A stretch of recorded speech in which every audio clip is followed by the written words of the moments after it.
The pregnancy test trembled in Dami's hands as she stood in the marble bathroom of Seoul's most dangerous man. Two pink lines stared back at her like an accusation.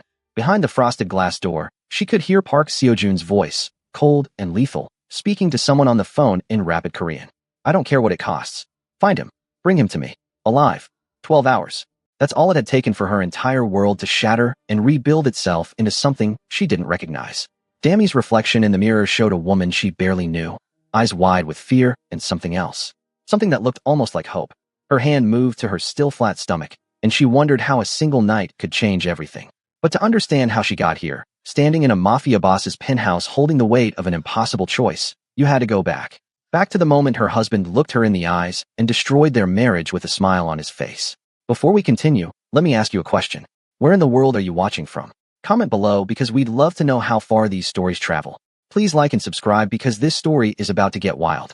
3 days earlier, Dami had been a different person.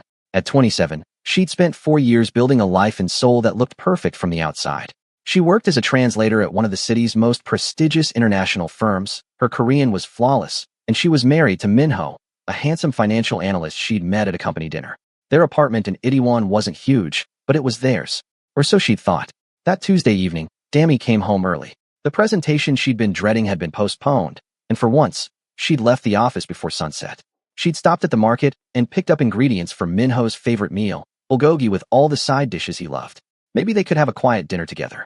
Maybe they could talk like they used to, before he started coming home later and later, before his phone became more interesting than her company. The apartment was dark when she unlocked the door, but she could see the flicker of candlelight coming from the living room. Her heart lifted slightly. Maybe he'd planned something romantic. Maybe she'd been overthinking everything. Minho, she called out, setting down the grocery bags. In here. His voice came from the living room, and there was something odd about his tone. Not quite nervous, but not quite normal either. Dami walked in to find him sitting on their couch, 2 glasses of champagne on the coffee table, still fizzing. He was dressed nicely, the blue shirt she'd bought him for his birthday, his hair styled the way he knew she liked. But he wasn't smiling. What's all this? She asked, trying to match his energy, trying to read the room. Minho gestured to the spot next to him. Sit down. We need to talk. Those 4 words. The same 4 words that had preceded every bad conversation in the history of relationships. Dami's stomach tightened, but she sat, smoothing her skirt over her knees. Is everything okay? She asked, even though she knew it wasn't. Minho picked up both glasses, handed her one. The champagne felt wrong in her hand, too festive for whatever was about to happen. I've been thinking a lot about us, he began, and Dami felt her chest constrict. About our marriage. About what we both need. Minho, let me finish. He took a breath, and Dami noticed he wouldn't quite meet her eyes. We got married young. Well, I did. And I love you, Dami. I do. But I feel like I'm missing out on experiences. On living. The words hung in the air between them like smoke. Dami set down her champagne glass before she could drop it. What are you saying? I'm saying I want us to open our marriage. The words came out in a rush, like he'd been practicing them. I want us to stay together, but I want the freedom to see other people. And you could too, of course. It would be equal. For a moment, Dami couldn't process what she was hearing. The words made sense individually, but strung together like that, they felt like a foreign language. You want to sleep with other people. Her voice sounded flat, distant. I want us both to have the freedom to explore. It's not about you, Dami. You're amazing. But we're young and there's already someone else. It wasn't a question. Minho's silence was confirmation enough. Who is she? Dami heard herself ask, and she hated how small her voice sounded. Her name is Jiun. She works in my department. But nothing has happened yet, I swear. I wanted to talk to you first, to do this the right way. The right way? As if there was a right way to tell your wife you wanted permission to cheat. Dami stood up abruptly, the room spinning slightly. How long have you been thinking about this? A few months. He finally looked at her, and there was something in his eyes that looked almost like pity. I thought you'd understand. You're always talking about being open-minded, about adapting to different cultures. This is modern thinking, Dami. Lots of couples. Don't. The word came out sharp. Don't you dare make this about me not being modern enough or Korean enough or whatever excuse you've convinced yourself justifies this. Minho stood too, reaching for her arm. I'm trying to be honest with you. I could have just what?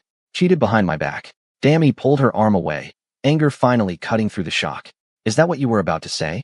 That I should be grateful you're asking permission instead of just doing it? Comment below. Have you ever had someone try to make their betrayal sound like they're doing you a favor? Share your story. Minho's jaw tightened. You're being dramatic. This doesn't have to be a big deal. Plenty of couples have arrangements. We don't have an arrangement. We have a marriage. Or I thought we did. Dami's hands were shaking now, and she pressed them against her sides. When did you stop loving me? I never stopped loving you. But even as he said it, the words sounded hollow, rehearsed. This isn't about love. It's about freedom. About not being tied down to one person for the rest of our lives when we're still so young. Then why did you marry me? The question burst out of her, raw and painful. Why did you stand in front of everyone we know and promise to be faithful? Why did you bring me to this country, help me build a life here, introduce me to your family? If you were just going to. Things change, Dammy. People change. I'm not the same person I was 3 years ago. She stared at him, really looked at him, and realized he was right. He wasn't the same person. Or maybe he'd always been this person, and she'd been too in love to see it. You want an open marriage. Her voice was steady now, cold. Fine. The door swings both ways, right? That's what you said. Equal. Something flickered across Minho's face. Surprise. Maybe even concern. Well, yes, but I didn't think you'd actually. You didn't think I'd actually what? Want the same freedom you're demanding. Dammy grabbed her purse from the chair where she'd dropped it. You want it honest? Here's honest. Our marriage is over. Not open. Over. But since you already have June lined up, I guess you'll be just fine. Dammy, wait. Minho reached for her again, but she was already moving toward the door. Don't touch me. Don't call me. Don't pretend you didn't know exactly what you were doing when you set up this little champagne moment. She could feel tears threatening, but she refused to let them fall. Not here. Not in front of him. I hope she's worth it. Dammy walked out of the apartment, out of the building, into the Seoul night without a destination in mind. The late October air was cold against her skin, and she realized she'd left without her jacket. She didn't care. The cold felt appropriate. The cold felt like what her life had become in the space of 20 minutes. She walked without thinking, her feet carrying her through familiar streets that suddenly felt foreign. Couples passed her, laughing and holding hands, and each one felt like a knife twisting deeper. Had any of them been a lie too? Had she been walking around Seoul for 4 years being pitted by everyone who saw them together? The naive foreign girl who didn't know her husband was already planning his exit? Her phone buzzed in her purse. Once, twice, 3 times. She didn't need to look to know it was Minho, probably trying to smooth things over, to convince her that his betrayal was actually something progressive and mature that she was too emotional to understand. The tears came then, hot and angry, streaming down her face as she walked faster, trying to outpace the humiliation and the grief and the rage all tangled together in her chest.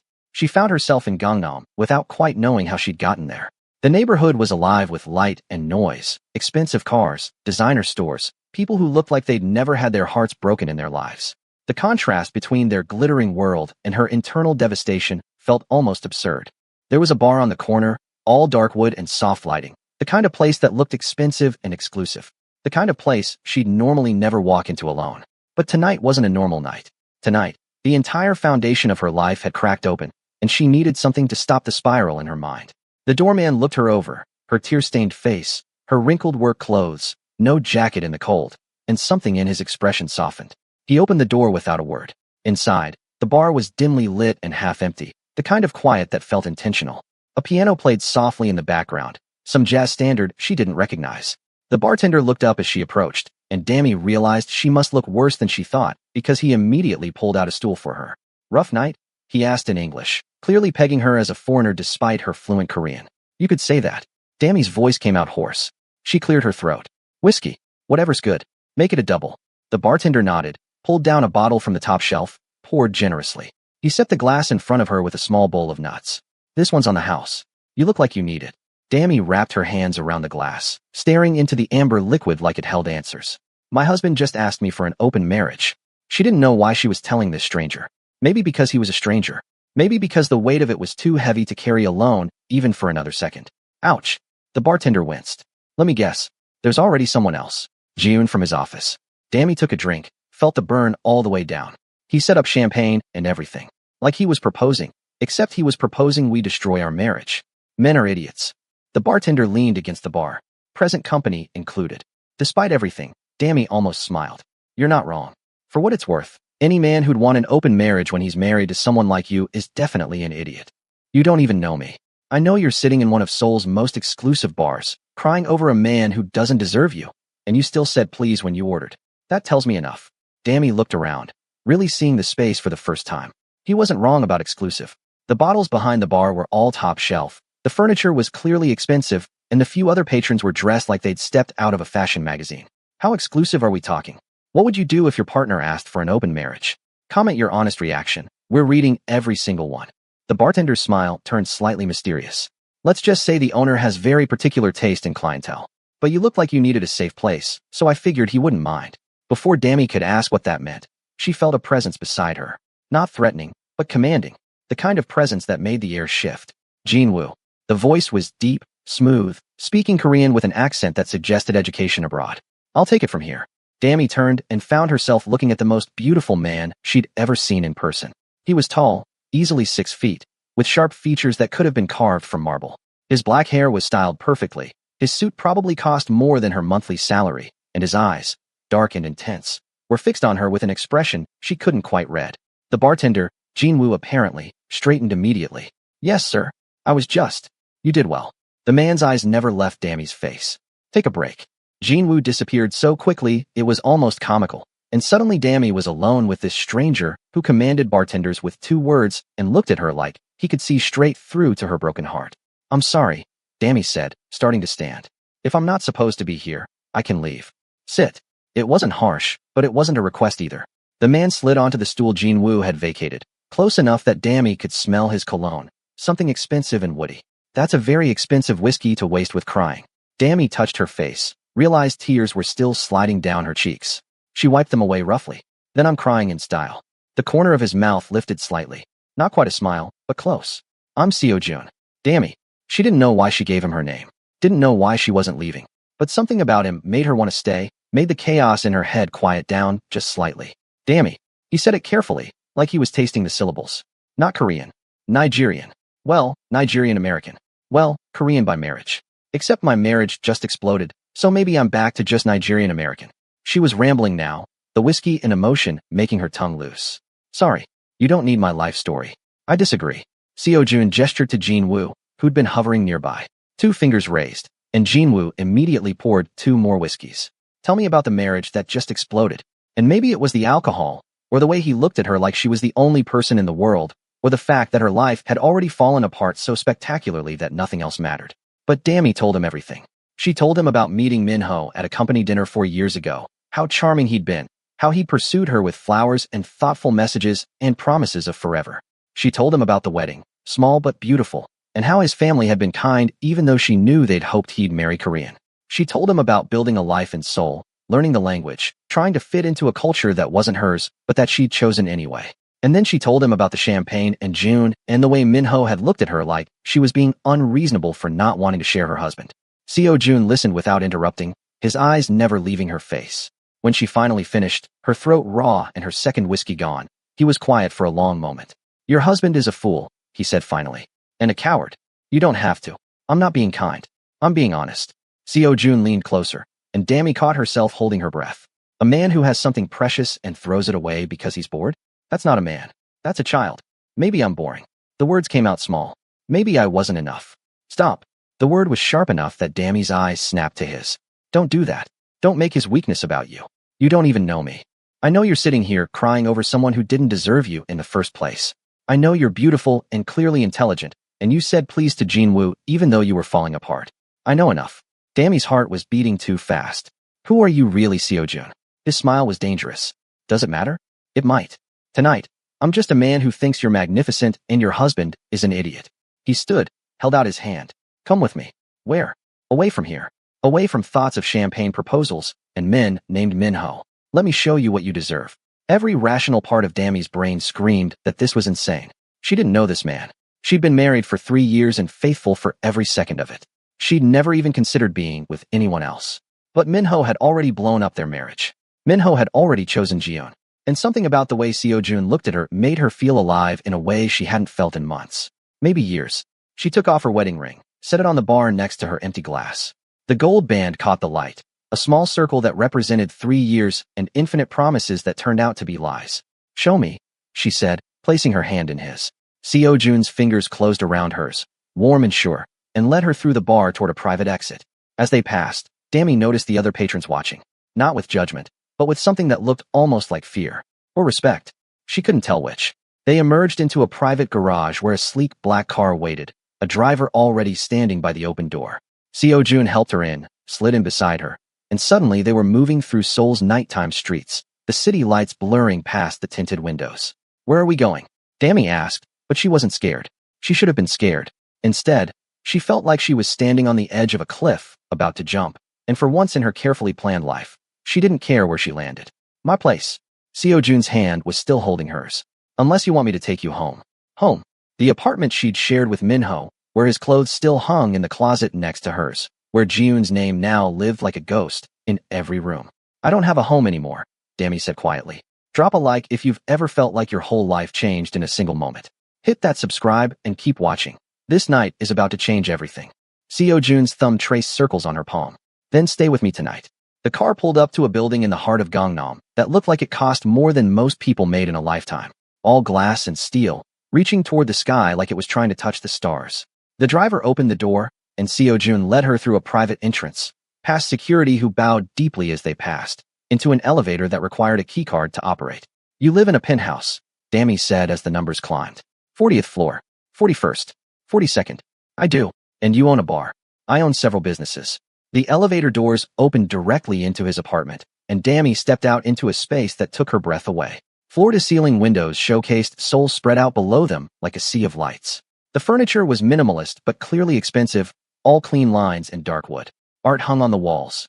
Real art, the kind you saw in museums, not prints from furniture stores. Who are you really? Dami asked again, turning to face him. Seo Jun shrugged off his jacket, draped it over a chair. Do you really want to know? Or do you want to keep pretending, just for tonight, that we're two people with no history, no complications, just this moment? He was giving her an out, a chance to stay in the fantasy. And Dami realized she wanted that, needed it. Tomorrow she could face reality. Tomorrow she could deal with divorce lawyers and dividing furniture and explaining to her friends that her marriage had imploded. But tonight, just tonight, she whispered. Seo Jun crossed the space between them in 3 strides. His hand came up to cup her face, thumb brushing away a tear she hadn't realized had fallen. You're sure? I haven't been sure of anything in months. But this, she placed her hand over his. This feels right. He kissed her then, and it was nothing like kissing Minho. There was hunger in it, yes, but also something gentle. Something that felt like he was trying to put her broken pieces back together with his mouth. Dami kissed him back, let herself fall into it, let herself forget everything except the taste of whiskey and the feeling of his hands in her hair. They moved through the penthouse in a blur of shed clothing and heated touches. Seo Jun's bedroom was as minimalist as the rest of the space. A huge bed, more windows, the city lights providing the only illumination. He laid her down on sheets that probably cost more than her monthly rent and looked at her like she was something precious. You're beautiful, he said, and the way he said it made her believe it. Made her forget that just hours ago, Minho had essentially told her she wasn't enough. So are you. Dami reached up, pulled him down to her. Now stop talking. What happened next was intense and passionate, and everything her marriage had stopped being years ago. Seo Jun touched her like he was memorizing every inch of her skin. He kissed her like he was trying to erase every hurt Minho had ever caused. And when they finally came together, Dami felt something crack open in her chest, not breaking, but opening. Like she'd been holding her breath for 3 years and could finally exhale. Afterward, they lay tangled in his expensive sheets, the city lights painting patterns on the ceiling. Seo Jun's fingers traced lazy patterns on her shoulder. Tell me something true, he said quietly. Something you've never told anyone. Dami was silent for a moment, considering. I've been lonely for 2 years. Maybe longer. Minho and I, we stopped being a team somewhere along the way. We were just 2 people living in the same space, going through motions. I think I knew it was over long before tonight. I was just too scared to admit it. Why scared? Because admitting it meant I'd wasted years of my life. Meant I'd moved to a foreign country for someone who didn't love me enough. Meant I'd failed. She turned to look at him. Your turn. Tell me something true. Seo Jun's expression was unreadable in the dim light. I've never brought anyone here before. To this apartment. It's my private space, and I don't share it with anyone. Why me? Because when I saw you crying in my bar, something in me broke open. I don't know why. I don't believe in love at first sight or fate, or any of that romantic nonsense. But I saw you, and I knew I had to know you. Had to. He stopped, shook his head. I sound insane. No. Dami pressed her hand to his chest, felt his heart beating steady and strong. You sound honest. They talked through the night, sharing stories and secrets and pieces of themselves. Seo Jun told her about growing up in Seoul, about his family, about building his business empire. He was careful with details, never quite explaining exactly what his businesses were, but Dami didn't press. Tonight was about the fantasy, remember? She told him about growing up between Nigeria and America, never quite fitting in either place. About discovering she had a gift for languages and deciding to use it to see the world. About falling in love with Seoul despite its difficulty, despite the stairs, despite never quite belonging. You belong, Seo Jun said firmly. Anyone who makes you feel otherwise is a fool. As dawn started to paint the sky pink, Dami found herself curled against his chest, his arms wrapped around her like he could protect her from everything that waited outside this room. She felt safe. She felt seen. She felt like maybe, just maybe, Minho blowing up their marriage was the best thing that could have happened to her. I should go, she whispered, even though she didn't want to. Stay. Seo Jun's arms tightened. Just a little longer. But Dami could feel reality creeping back in with the sunrise. This had been one perfect night, an escape from the wreckage of her life. But it wasn't real. It couldn't be real. Men like Seo Jun didn't fall for women like her. This was just, what had he called it? A moment outside of time. I can't. She sat up, started gathering her scattered clothes. It was amazing. You were amazing. But we both know this was just tonight. Have you ever had a perfect moment you knew couldn't last? Tell us in the comments. And don't forget to subscribe. This story is far from over. Seo Jun sat up, watching her dress with an expression she couldn't read.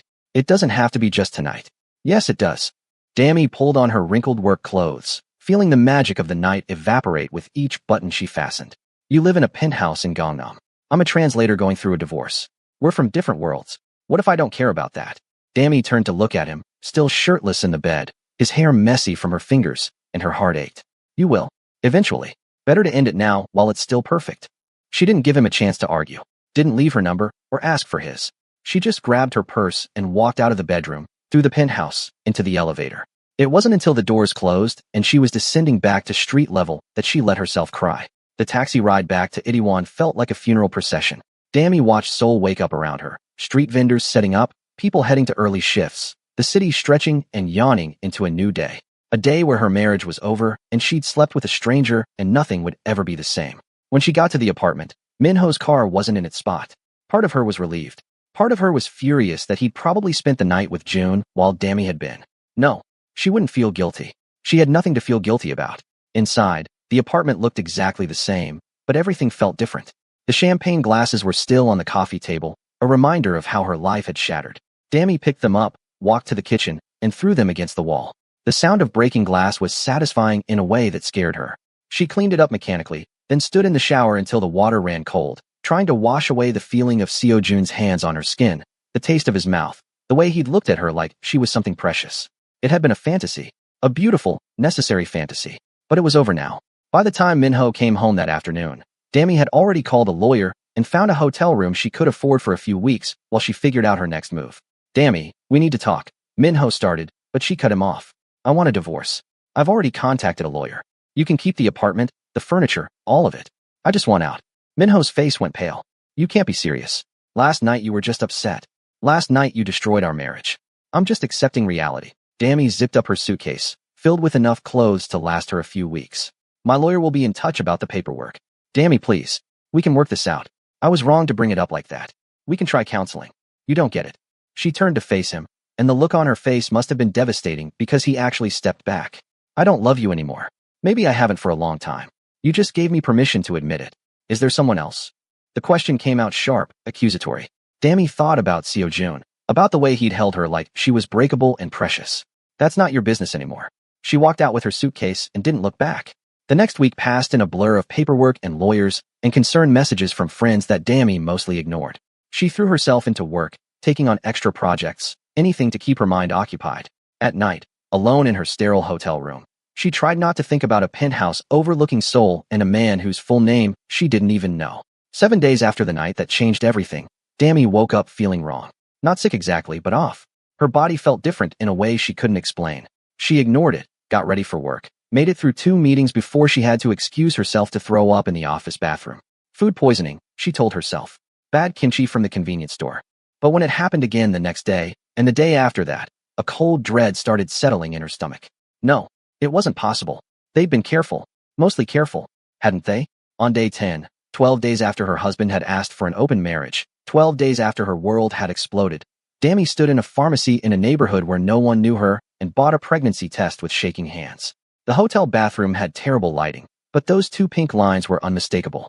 Dami sank to the floor, her back against the bathtub, and stared at the test like it might change if she looked at it long enough. Pregnant. She was pregnant with a stranger's baby.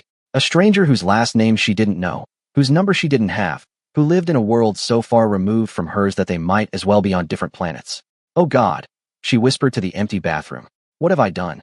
Her phone buzzed. Minho again, his 5th message that day begging her to reconsider, to give him another chance, insisting he'd made a mistake and they could fix this.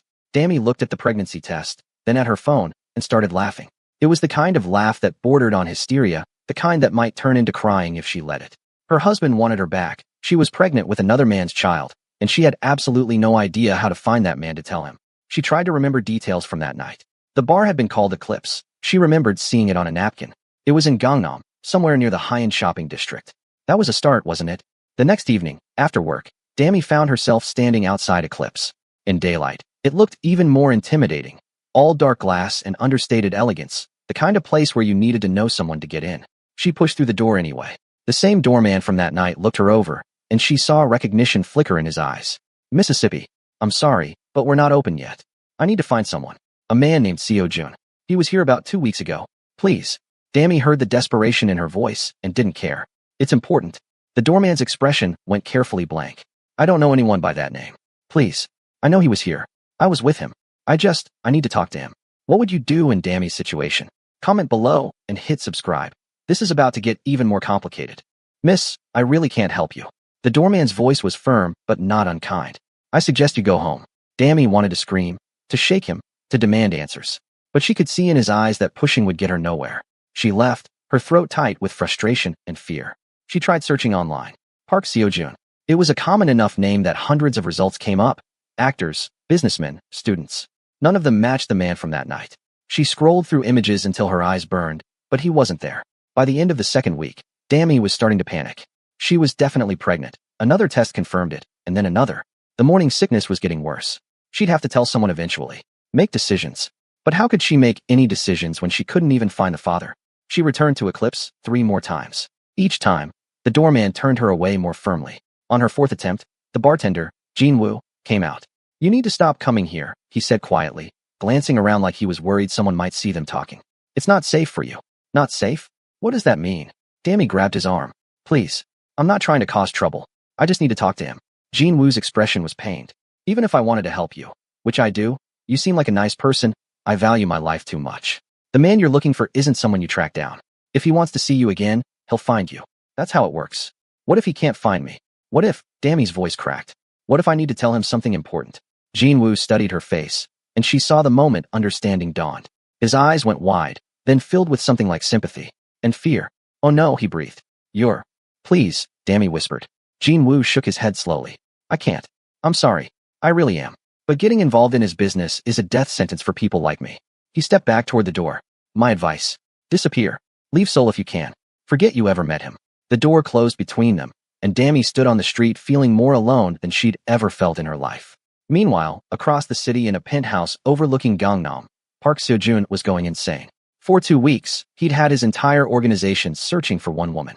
One beautiful, broken-hearted woman who'd walked out of his life at dawn and taken something vital with her. He'd given his men her first name, her description, told them to search every translation firm in Seoul. But Dami was apparently more common than he'd thought, and without a last name, they were chasing ghosts. Boss, we've checked 15 companies. His second-in-command, Taeyong, stood in front of his desk looking exhausted. We found 4 Damas. None of them matched the description. Then checked 20 companies. 30. All of them. Seo-jun's voice was cold, controlled, but inside he was falling apart. I don't care how long it takes. Sir, with respect, Taeyong hesitated. We have other matters that need your attention. The Park faction is making moves in Gangnam East. The shipment from Busan needs approval. And there's the issue with the finance manager at JK Financial who's been skimming from our clubs. Seo-jun waved his hand dismissively. Handle the Parks. Approve the shipment. And bring me the finance manager. I'll deal with him personally. His name is Kim Min-ho. Should I? I don't care what his name is. Bring him to me tomorrow. Seo-jun turned back to the windows. Seoul spread out below him like a map he owned, but couldn't navigate to find the one person who mattered. And double the men looking for Dami. I want her found.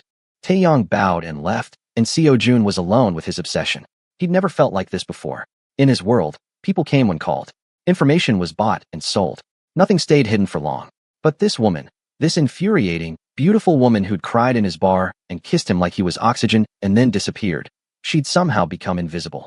He touched the sheets on his bed that he hadn't let anyone wash, because they still smelled faintly of her perfume. He was losing his mind. Park Seo-jun, one of the most feared men in Seoul, reduced to keeping sheets that smelled like a woman whose last name he didn't even know. The next evening, Taeyong brought Kim Min-ho to the penthouse. The man was sweating before he even stepped out of the elevator. He was young, handsome in a conventional way, dressed in an expensive suit that didn't quite fit right. The kind of man who wanted to look successful but was playing at it. Mr. Park. Minho's voice shook slightly. There's been a misunderstanding. I can explain. You've been stealing from my clubs. Seo Jun didn't raise his voice. He never had to. 3,000,000 over 6 months. Did you think I wouldn't notice? It was a loan. I was going to pay it back. I swear. You're married. Seo Jun had the file open on his desk. He'd barely glanced at it before, focused as he was on other matters. But now something made him look closer. To a woman named. He stopped, stared at the document. Read it again to make sure he wasn't seeing things. Spouse, Adedami Okoye. Goes by Dami. Nigerian national. Age, 27. Translator. What did you say? Seo Jun's voice had gone dangerously quiet. Minho, mistaking the question, stammered. I can get you the money. Just give me 2 weeks. Your wife. Seo Jun stood slowly, his eyes fixed on Minho's face. Describe her. Minho blinked, confused by the change in topic. My wife? I don't see what she has to do with. Describe. Her. Each word came out like a bullet. She's African. Beautiful. About 170 centimeters. She works as a translator at Hanson International. Minho was sweating more now, clearly trying to figure out how his wife connected to his embezzlement. But we're separated. She moved out 2 weeks ago. We're getting divorced. 2 weeks ago. Seo Jun's mind was racing. 2 weeks ago. The night she'd been crying in his bar. The night she'd told him about her husband asking for an open marriage. Drop a comment if you can feel the tension building. And make sure you're subscribed. You won't believe what happens next. Why did she leave you? Seo Jun asked, his voice deadly calm. Minho shifted uncomfortably. That's personal. I don't think. Why did she leave you? Something in Seo Jun's tone made Minho's remaining courage evaporate. I asked for an open marriage. She didn't take it well. She left that night and filed for divorce the next day. But what does this have to do with the money? Seo Jun felt something dark and satisfying settle in his chest. This was the husband. The fool who'd had Dami and thrown her away. The idiot who'd sent her crying into a bar where Seo Jun had been waiting. Where is she now? Seo Jun asked. I don't know. Some hotel in Itaewon, I think. She won't return my calls. Minho's face twisted with something between anger and regret. Look, I made a mistake with my wife, okay? But I'm trying to fix it. If you could just give me time with the money. Taeyong. Seo Jun didn't take his eyes off Minho. Get me her hotel information. Her workplace. Everything. Yes, boss. Taeyong disappeared, already pulling out his phone. Minho's eyes widened. Why do you want to know about my wife? What's she to you? Seo Jun smiled, and it was not a kind smile. That's not your concern anymore. Your concern is that you stole from me, and that kind of disrespect usually ends very badly for people. Please, Minho's voice cracked. I have connections. Important people. If something happens to me, nothing is going to happen to you. Seo Jun sat back down, already dismissing him. You're going to leave Seoul. Tonight. You're going to quit your job, break your lease, and disappear. If I ever see your face in this city again, or if you ever contact your wife again, I'll make sure you regret being born. You can't just. I can. I am. Seo Jun's eyes were ice. You wanted freedom from your marriage? Congratulations. You're free. Now get out of my city. Taeyong returned with a paper, handed it to Seo Jun. She's staying at the Metro Hotel in Itaewon. Room 412. She works at Hanson International, daytime shift. And boss, he hesitated. She's been looking for you. Seo Jun's head snapped up. What? She's been to Eclipse 4 times in the past week. Jinwoo finally told her to stop coming. Said she seemed desperate to find you. Something in Seo Jun's chest cracked open. She'd been looking for him. She hadn't just walked away and forgotten. She'd been searching, just like he had. Get him out of here. Seo Jun gestured at Minho. Make sure he's on a train out of Seoul by midnight. I don't care where he goes. As his men dragged a protesting Minho toward the elevator, Seo Jun was already grabbing his jacket. 2 weeks. She'd been looking for him for 2 weeks, and his own people had been turning her away at the door.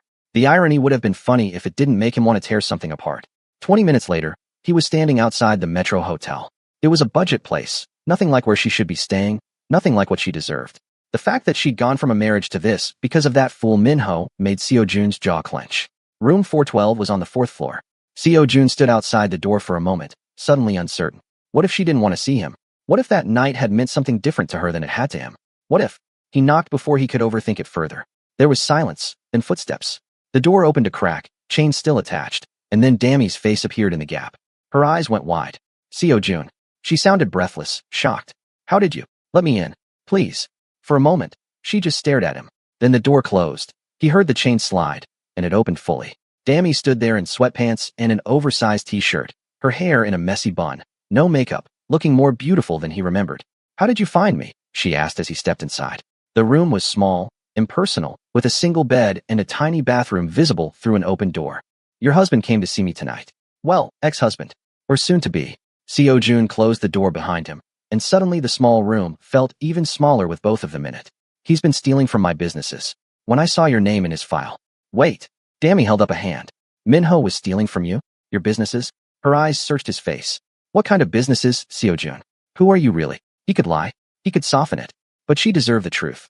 I run most of the underground operations in Gangnam. Clubs, gambling, protection. Some less legal than others. He watched her process this. The bar where we met, Eclipse, that's mine. The building it's in is mine. A significant portion of Seoul's nightlife is mine, one way or another. You're a gangster. Her voice was flat. I prefer businessman, but yes. In your country, you'd call it mafia, I suppose. Dammy sank down onto the bed, her face pale. Oh my god. Jin Woo said I should disappear, leave Seoul. He said getting involved with you is dangerous. I thought he was exaggerating. He wasn't. Seo Jun stayed by the door, giving her space. I'm not a good man, Dammy. I've done things that would horrify you. But I've been searching for you for 2 weeks. I've had 50 men combing this city, and you were looking for me too. That has to mean something. I was looking for you because, she stopped, her hand moving unconsciously to her stomach. Because I needed to tell you something. Seo Jun saw the gesture, understood it immediately. Everything in the world seemed to stop. You're pregnant. It wasn't a question. Dammy's eyes filled with tears. 12 days. It's been exactly 12 days since that night. Since Minho asked for the open marriage. I took 3 tests. They're all positive. Seo Jun crossed the room in 2 strides, knelt in front of her, his hands on her knees. Look at me. She did, tears spilling down her cheeks. Is it mine? He asked quietly. Yes. Minho and I. We hadn't. She wiped at her face angrily. It's yours. I know the timing seems suspicious, but I swear. I believe you. And he did. He could see the truth in her eyes, in the way her whole body was shaking. Are you keeping it? What would you do in this impossible situation? Comment below, and make sure you subscribe because this story is about to explode. I don't know. Dammy's voice broke. I don't know anything anymore. My marriage is over. I'm living in a terrible hotel room. I'm pregnant with a baby whose father is apparently a crime boss, and I have no idea what to do. Seo Jun's hands tightened on her knees. Do you want to keep it? Forget everything else. Forget me, forget Minho, forget all the complications. Do you want this baby? Dammy was quiet for a long moment, her hand still pressed to her stomach. Yes, she whispered finally. I know it's insane. I know the timing is terrible. But yes, I want this baby. Then keep it. Seo Jun's voice was firm, certain. Keep our baby. I'll take care of everything. You don't have to do that. This isn't your responsibility. It's my child. That makes it absolutely my responsibility. He reached up, cupped her face in his hands. And that night wasn't just random for me, Dammy. I haven't been able to stop thinking about you. I haven't slept in that bed since you left because it smelled like you, and I wasn't ready to let that go. I've had my entire organization searching for you like a madman. So don't tell me this isn't my responsibility. You don't even know me. Not really. One night doesn't. Then let me know you. Move in with me. Let me take care of you and our baby. Let me prove that I'm not just some criminal who got you pregnant and disappeared. Dammy shook her head, fresh tears falling. You live in a different world than I do. You said it yourself. You're not a good man. What kind of life is that for a child? A protected one. A safe one. Seo Jun's voice was intense. I know my world is dangerous. I know I've done terrible things. But my child will never want for anything. Will never be hurt. I'll burn this entire city down before I let anything happen to either of you. That's not normal, Seo Jun. That's not how normal people think. I'm not normal people. And you knew that when you came home with me. His thumbs brushed away her tears. I'm not asking you to love me. I'm not even asking you to forgive me for what I am. I'm just asking you to let me protect you. Both of you. Dammy searched his face, and Seo Jun let her see everything. The obsession, the possessiveness, the desperate need that had consumed him for 2 weeks. He wasn't a man who begged. But for her, for this, he would get on his knees and plead. What about Minho? She asked quietly. What did you do to him? I sent him away. Out of Seoul. He won't bother you again. You can't just make people disappear because they're inconvenient. I can. I do. But I didn't hurt him, if that's what you're asking. I just made it very clear that Seoul isn't his city anymore. Seo Jun's expression hardened. He's a coward and a fool, and he doesn't deserve another second of your concern. He's still my husband. Legally. Not for long. I'll have my lawyers handle the divorce. You'll be free of him within a month. Dammy laughed, a slightly hysterical sound. You're just going to take over my entire life, aren't you? If you let me. His voice softened. I know this is fast. I know it's overwhelming. But I meant what I said that night. You're magnificent. And now you're carrying my child, and that changes everything. What if I say no? What if I want to do this alone? Seo Jun's jaw clenched, but he forced himself to speak calmly. Then I'll respect that. I'll make sure you have everything you need, money, a better place to live, medical care. But I'll still be part of this child's life. I won't be an absent father. Even if being around you puts us in danger? Especially because of that. The safest place in Seoul is by my side. Anyone who wanted to hurt you would have to go through me first, and no one is that stupid. Dammy closed her eyes, and Seo Jun could practically see the war happening behind them. Logic versus emotion. Safety versus independence. Fear versus something that might be hope. I need time, she said finally. I need to think. How much time? I don't know. A few days? A week? She opened her eyes, looked at him. This is my life, Seo Jun. My baby's life. I can't just jump into your world because one night was amazing and you have pretty words. He wanted to argue. Wanted to tell her they didn't have time to waste. That every moment she spent in this terrible hotel was a moment too long. But he could see the exhaustion in her face, the fear and confusion. Pushing now would only drive her away. One condition, he said. You move out of this hotel. I have an apartment building in Itaewon. Nice places, safe, secure. You stay there while you think. I'll pay the rent, and you'll have your own space. No strings attached. Seo Jun. This room isn't safe. The lock is flimsy, the neighborhood has problems, and you're pregnant with my child. I'm not asking, Dammy. On this, I'm not asking. She studied him for a long moment, then sighed. Fine, but I pay my own rent. I'm not a charity case. We can argue about money later. Seo Jun stood, pulled out his phone. Pack your things. I'll have Taeyong arrange the apartment tonight. Tonight? I can't just. Yes, you can. And you will. He made the call, spoke rapidly in Korean, then hung up. It'll be ready in an hour. 1 bedroom, full kitchen, security at the entrance. You'll be safe there. Dammy stood slowly, and Seo Jun noticed how tired she looked. How thin. The morning sickness had probably been bad. She'd always been slender, but now she looked almost fragile. When was the last time you ate? He asked. She frowned. This morning, I think. I've had trouble keeping food down. That's not good enough. Seo Jun was already texting his chef. Pack. I'll have food sent to the new apartment. Something light that won't upset your stomach. You're very bossy. Yes. You'll get used to it. Despite everything, Dammy smiled slightly. You're assuming I'm keeping you around. I'm assuming I'm not giving you a choice. But his voice was gentle when he said it. Pack, Dammy. Let me do this much. She nodded, moved to the small closet to gather her things. Seo Jun watched her. This woman who'd turned his world upside down in a single night, who was now carrying his child, who was still fighting him even though she was clearly exhausted and scared. Have you ever had someone try to protect you when you weren't sure you wanted protection? Tell us your thoughts in the comments. Within the hour, Dammy was standing in an apartment that was nicer than anywhere she'd ever lived. It wasn't as extravagant as Seo Jun's penthouse, but it was beautiful. Hardwood floors, modern appliances, a bedroom with an actual view instead of a brick wall. The security guard downstairs had bowed to her like she was someone important, and that alone made her uncomfortable. Seo Jun had insisted on carrying her single suitcase up himself, had walked through every room checking locks and windows like he expected assassins to come through the walls. Now he stood in her new kitchen, unpacking containers of food his chef had prepared, rice porridge, mild soup, fruit that had been cut into perfect pieces. You need to eat, he said, arranging everything on the counter. And drink water. Lots of water. It helps with the nausea. How do you know that? Dammy asked, surprised. I called a doctor while you were packing. Asked what you'd need. He pulled out a business card, set it on the counter. Dr. Yoon. She's the best OBGYN in Seoul.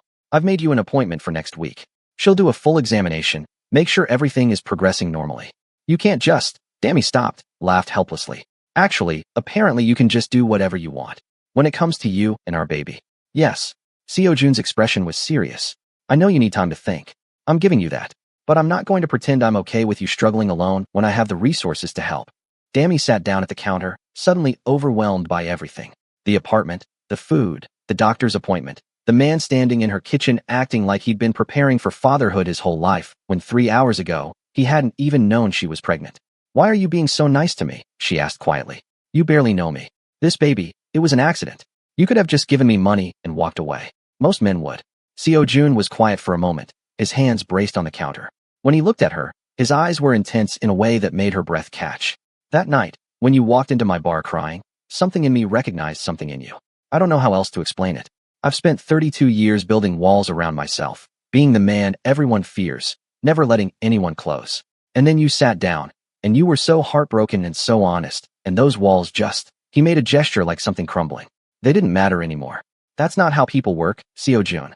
You can't just fall for someone in one night. I didn't say I fell for you. His voice was careful. I said something in me recognized something in you. Maybe that's the beginning of falling. Maybe it's something else. But I know that for 2 weeks, I couldn't think about anything but finding you. And now you're pregnant with my child, and every instinct I have is screaming at me to protect you both. So yes, I'm being nice to you. I'm going to keep being nice to you. And eventually, you're going to stop being surprised by it. Dammy picked at the rice porridge, found it was perfectly seasoned, exactly what her stomach could handle. What if I decide I don't want this? Us. Whatever this is. Then I'll respect your decision. Seo Jun's jaw clenched. But I'll still be part of my child's life. I'll still make sure you're both safe and cared for. You can hate me if you want. You can keep me at arm's length. But you can't keep me away entirely. I won't allow it. You can't control everything. Watch me. But there was no heat in it, just certainty. They ate in silence for a while, and Dammy found herself studying him. In his expensive suit with his perfect hair and his commands that people jumped to obey, he looked like he belonged in a completely different world. But sitting in her kitchen, making sure she ate enough, there was something almost vulnerable about him. What happens now? She asked finally. Now you rest. You think. You go to work if you want, or take some time off. I can arrange that with your company. You can't just call my company. I own the building your company leases. I can do whatever I want. He said it matter-of-factly, like it was obvious. But I won't if you don't want me to. I'm trying to respect your boundaries. Trying being the operative word. I'm not good at boundaries. Seo Jun stood, started cleaning up the dishes. But I'm trying. For you. Dammy watched him move around her kitchen like he belonged there, and something in her chest ached. This shouldn't work. A one-night stand that resulted in pregnancy with a man who ran Seoul's underworld. Nothing about this should work. But somehow, sitting here with him, she felt safer than she had in weeks. Maybe years. I'm scared, she admitted quietly. Of all of this. Of you. Of being a mother. Of what my life has become. Seo Jun turned to face her. I'm scared too. You? You're scared of something. Terrified. He moved closer, stood in front of where she sat. I'm scared I'll be a terrible father. I'm scared my world will hurt you or our child. I'm scared you'll decide you're better off without me, and I'll have to live with only being part of my kid's life instead of being there for everything. I'm scared that, he stopped, swallowed hard. I'm scared that for the first time in my life, I found something I can't control and can't live without. Dammy reached out, took his hand. His fingers closed around hers immediately, holding tight like she might disappear again. I need 3 days, she said. 3 days to think, to process, to figure out what I want. Can you give me that without showing up or sending your people to check on me, or trying to control everything? Seo Jun looked like she'd asked him to cut off his own arm. 3 days. 3 days. And then we'll talk. Really talk. About what this means, what we're doing, how this could possibly work. And you'll call me if you need anything? Anything at all. Yes. And you'll eat. And rest. And go to that doctor's appointment. Yes, Seo Jun. He pulled out his phone, typed something, and her phone buzzed. That's my private number. Not many people have it. You call me, day or night. I don't care, if you need me. Okay. He looked like he wanted to say more, to demand more, to somehow ensure she wouldn't change her mind and disappear. But instead, he just lifted her hand to his lips, pressed a kiss to her knuckles that felt like a promise. 3 days, he said again. But after that, Dammy, I'm not letting you push me away. Our child deserves a father. And you. His eyes met hers, dark and intense. You deserve someone who sees how magnificent you are. Then he left, and Dammy was alone in her new apartment with the lingering scent of his cologne and a future she couldn't begin to predict. The next 3 days were the longest of her life. Dammy went to work, smiled when people asked if she was feeling okay, and tried to wrap her mind around everything that had happened. At night, alone in her apartment, she thought about Seo Jun, about Minho, about the baby growing inside her that hadn't been planned but somehow felt right. What would your answer be after 3 days? Comment below, and don't forget to like this video if you're invested in Dammy's story. On the morning of the 3rd day, Dammy woke up knowing what her answer would be. It wasn't logical. It wasn't safe. But it was honest. She called Seo Jun before she could change her mind. He answered on the first ring. Dammy. Just her name. But she could hear everything in it. Relief, concern, hope. Can you come over? She asked. We need to talk. I'll be there in 10 minutes. He made it an 8. When Dammy opened the door, he looked like he hadn't slept in days. His suit was slightly wrinkled, his hair less perfect than usual, his eyes shadowed with exhaustion. But the moment he saw her, his whole face transformed. You look terrible, Dammy said. I haven't slept. I've been waiting for you to call. He stepped inside, closed the door. What did you decide? Dammy took a breath, gathered her courage. I'm terrified of your world. I'm terrified of what it means for our baby. I'm terrified that this is moving too fast, and I'm making a huge mistake. Seo Jun's expression fell, and Dammy saw real pain flicker across his face. But, she continued, I'm also tired of being alone. I'm tired of pretending I don't feel something for you when I do. And I want my baby to have a father who actually wants to be there. So yes, I'll let you be part of this. Part of our lives. The transformation was instant. Seo Jun crossed the room, pulled her into his arms, held her like she was the most precious thing in the world. Thank you, he breathed into her hair. Thank you. But we need rules, Dammy said, her voice muffled against his chest. I need to know what I'm getting into. I need honesty about your business, about the dangers, about everything. Anything. Whatever you need. And I'm not moving into your penthouse right away. I need time. We need to actually get to know each other before we. Before we what? Seo Jun pulled back slightly, his hands on her face. Before we become a family? Dammy, we're already becoming a family. But I understand. We'll take it at your pace. My pace might be slow. Then we'll go slow. His thumb brushed across her cheek. As long as you're safe and our baby is safe, I can be patient. The next 3 months were a strange kind of courtship. Seo Jun was true to his word. He didn't push, didn't demand, didn't try to take over her life completely. But he was there. Always there. He came to every doctor's appointment, held her hand during the ultrasound when they heard their baby's heartbeat for the first time. He brought her food when the morning sickness was bad, rubbed her feet when they swelled, and read every pregnancy book he could find like he was studying for the most important test of his life. Slowly, Dammy learned about his world. He was honest about the violence, about the things he'd done, about the enemies he'd made. And instead of scaring her away, his honesty made her trust him more. He wasn't trying to hide who he was. He was letting her see everything and letting her decide if she could live with it. The divorce from Minho went through without incident. Seo Jun's lawyers handled everything, and Dammy signed the papers in a conference room that probably cost more per hour than she made in a week. Minho didn't contest anything. Apparently, being banished from Seoul by Park Seo Jun made a man very agreeable. At 5 months pregnant, Dammy finally admitted what she'd been trying to deny. I love you, she said one night, lying in his arms in the apartment that had become their halfway point. I don't know when it happened, but I do. Seo Jun had gone very still. Say that again. I love you. Even though you're bossy and controlling and you run an empire built on things I probably shouldn't ask about. I love you. He kissed her then, deep and desperate, his hand gentle on her swelling stomach. I loved you the moment you walked into my bar. I just didn't know it yet. At 6 months, she moved into the penthouse. Not because he demanded it, but because she wanted to. Because coming home to him every night felt right in a way nothing else ever had. At 7 months, he proposed. Not with champagne. He'd learned his lesson about that, but with a simple question while they were lying in bed, his hand on her stomach feeling their daughter kick. Marry me, he said. Not because of the baby. Not because you need protection. But because I love you and I want to spend every day of the rest of my life proving it. Yes, Dammy answered without hesitation. Yes. Their daughter was born on a Tuesday morning in April, 6 months after Minho had asked for an open marriage, 6 months after Dammy's world had shattered and rebuilt itself into something better. She was perfect, dark skin like her mother, her father's eyes, tiny fingers that wrapped around Seo Jun's thumb and didn't let go. She's magnificent, Seo Jun whispered, tears streaming down his face as he held his daughter for the first time. Just like her mother. Dammy watched the most feared man in Seoul cry over their baby girl and knew she'd made the right choice. All of it. The pain, the fear, the leap into the unknown, had led her here. To this moment. To this family. What should we name her? She asked. Seo Jun looked up, his eyes meeting hers. Hope. Let's call her Hope. Because that's what you gave me when you walked into my bar that night. Hope that I could be more than what I was. Hope that I deserved something beautiful in my life. Hope Park. Dammy tested the name. I like it. 6 months later, they married in a small ceremony with only close friends and Seo Jun's most trusted people. Dammy wore a simple white dress, held their daughter on her hip, and promised to love the man who'd found her at her lowest and helped her build something extraordinary. Minho heard about the wedding from someone and tried to send a message. Seo Jun had his people make it very clear that communication of any kind would be unwise. They never heard from him again. Years later, when Hope was old enough to ask questions, Dammy would tell her the truth. That sometimes life falls apart, so it can fall together in a better way. That 12 hours can change everything. That the right person at the right time can save you, even when you didn't know you needed saving. And she would never mention the champagne proposal or the man who'd thrown her away like she was nothing. Because that part of her life was over. Finished. A chapter that had to close so a better one could begin. Her husband, her real husband, asked for forever. And Dammy gave it to him gladly. If this story touched you, hit that like button and subscribe for more stories about love, redemption, and second chances. Comment below. Do you believe in love that changes everything in an instant? Share your thoughts. We love hearing from you. And remember, sometimes the worst moment of your life is just the beginning of your best chapter. Thank you so much for watching, and we'll see you in the next story.